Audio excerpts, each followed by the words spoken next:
ஈராக்கினுடைய Baghdad ஒரு இறைச்சிக்காரர் இருந்தார். காலையில் தஹஜ்ஜத் நேரத்தில் எழுந்திருப்பார்.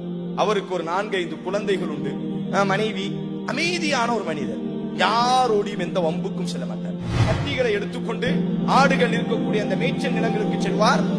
ஆடுகளை அறுத்துவிட்டு ஃபஜ்ரினுடைய தொழுகையை நிறைவு செய்ததற்கு பிறகு ஆட்டினுடைய அந்த கரியை உரித்து நகரத்திற்கு கொண்டு வந்து வித்துக் கொண்டிருக்கக்கூடிய ஒரு இறைச்சி வியாபாரி.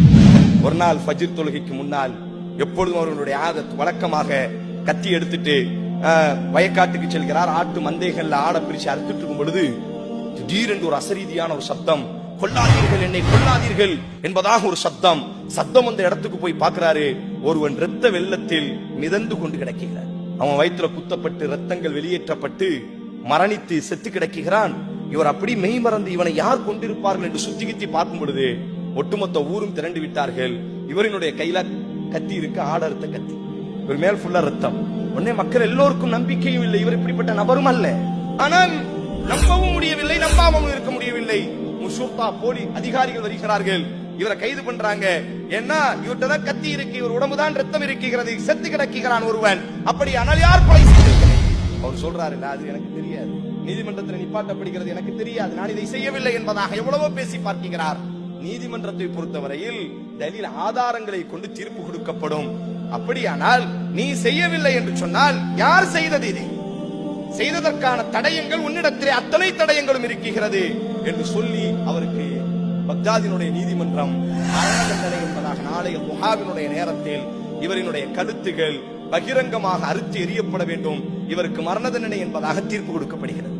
மறுநாள் முஹா நேரம் கைகள் கெட்டப்பட்டு பக்தாதினுடைய வீதிகளுக்கு கொண்டு வரும் பொழுது எல்லோரும் நின்று அழுகிறார்கள். குறிப்பாக அவனுடைய பச்சிலம் குழந்தை. எல்லாரும் அழுகுறத பார்த்த உடனே, அவன் குழந்தை அழுகுறத பார்த்த உடனே அந்த இறைச்சி வியாபாரி ஒரு வார்த்தை சொன்னார், எனக்காக அழாதீர்கள், உண்மையில் நான் இந்த தவறை செய்யவில்லை, நான் எவனையும் கொலை செய்யவில்லை, ஆனால் சாகுவதற்கு தகுதியானவன் தான் இன்றைய தினம் சாக போகிறான். 20 வருடத்திற்கு முன்னால் நான், இந்த ஊர் எனக்கு சொந்த ஊர் அல்ல, கூஃபா தான் என்னுடைய சொந்த ஊராக இருந்தது. 20 வருடமாகத்தான் நான் பக்தாதில் வாழ்ந்து கொண்டிருக்கிறேன்.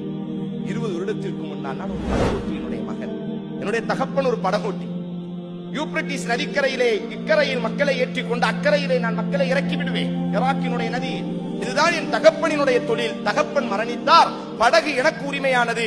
எனது தகப்பனினுடைய தொழிலை நான் செய்து கொண்டிருந்தேன். ஒரு நாள் ஒரு அழகான பெண் என்னுடைய படகிலே வந்து அமர்ந்தார். யூப்ரட்டிஸினுடைய கூஃபாவினுடைய இக்கரையில் இருந்து அவளை அக்கறைக்கு நான் இறக்கி விடும் பொழுது அவள் என்னுடைய உள்ளத்திற்குள்ளாக வந்து அமர்ந்து கொண்டால், அவள் மீது எனக்கு ஒரு நேசமும் மோகமும் வந்து விட்டது. அவள் முகவரியை தேடி அவள் வீட்டுக்கு நான் சென்றேன். நல்ல, அவர் சொல்கிறார், நல்ல ஆடைய கடையில வாங்கிட்டேன். அணிந்து கொண்டு அவர் வீட்டை தட்டின ஒரு முதியவர் வந்து கதவை திறந்தார். நான் சொன்னேன், உங்கள் மகளை நான் பார்த்தேன், எனக்கு பிடித்திருக்கிறது, உங்கள் மகளை எனக்கு மனமுடித்து வையுங்கள். அப்பொழுது அந்த முதியவர் கேட்டார், நீ யார், என்ன தொழில் செய்கிறாய்? நான் சொன்னேன், படகோட்டியினுடைய மகன் என்பதாக நான் சொன்னேன்.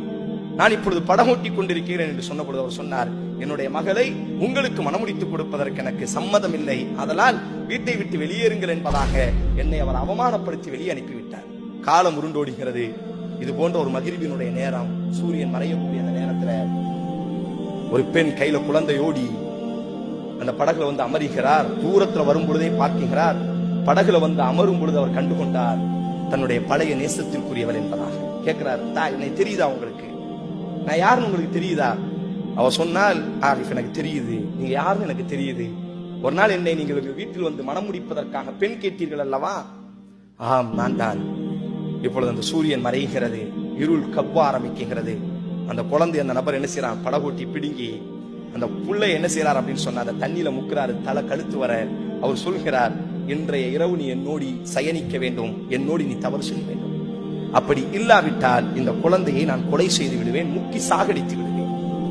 தாய் பதற்றத்தில் குழந்தையை பாதுகாப்பதற்காக மேலே பாய்கிறார். அவனை அடிப்பதற்காக, சண்டையிடுவதற்காக பாய்கிறார். ஓங்கி தாயை தள்ளுகிறான். தலை மண்டையிலே முட்டுகிறது. அந்த இடத்திலேயே தாய் மரணிக்கிறார். குழந்தையை முக்கி சாகடித்து விட்டு படகை கவுத்தி போட்டாரு. ஃபுல்லா வெளியில வந்து சொல்லிட்டாரு. படகு ஓட்டி கொண்டிருக்கக்கூடிய நேரம் திடீரென்று சூழல் மாறியது. படகு கவிழ்ந்தது. தாய்க்கும் சேய்க்கும் நீச்சல் தெரியாது. ஆதலால் அவர்கள் மரணித்து விட்டார்கள். நானுமோ படகோட்டியினுடைய மகன், காலம் காலமாக யூப்ரட்டிஸ் நதிக்கரையில் மிதக்கக்கூடியவன். எனக்கு நீச்சல் தெரிந்தது, ஆதலால் நான் தப்பித்து விட்டேன். உலகம் அனைவரும் நம்பினார்கள். யாரும் மறுக்கவில்லை. பேசிய வார்த்தை மிக தெளிவானது. மிக தெளிவாக ஆதாரத்தை கொண்டு வந்து வைத்தார்.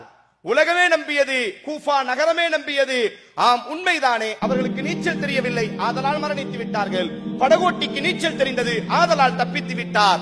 அதற்கு பிறகு அந்த படகோட்டி சொல்றாரு, அதுக்கு பிறகு எனக்கு அங்க இருக்க மனசு இல்ல, அந்த படகை வித்துட்டு பக்தாதுக்கு வந்து இறைச்சி கடை நடத்தி 20 வருஷ காலம் நான் வாழ்ந்து கொண்டிருந்தேன். எல்லோரும் மறந்தார்கள் என்று நான் நினைத்தேன். அதாலத்து ஸமா, வானத்தில் ஒரு நீதிபதி இருக்கிறார், அவன் எப்பொழுதும் மறக்க மாட்டான். நான் இந்த கொலையை செய்யவில்லை, இந்த கொலைக்கும் எனக்கு எந்த சம்பந்தமும் இல்லை. ஆனால் 20 வருடத்திற்கு முன்னால் நான் ஒரு அநீதம் செய்தேன் அல்லவா, அல்லாஹ் இப்பொழுது அந்த அநீதத்திற்கு என்னை பிடித்திருக்கிறான். அன்று செய்த ஒரு பாவத்திற்கு அல்லாஹ் அன்றைக்கு கணக்கு எடுத்தான், இன்றைக்கு கணக்கு தீர்த்திருக்கிறான்.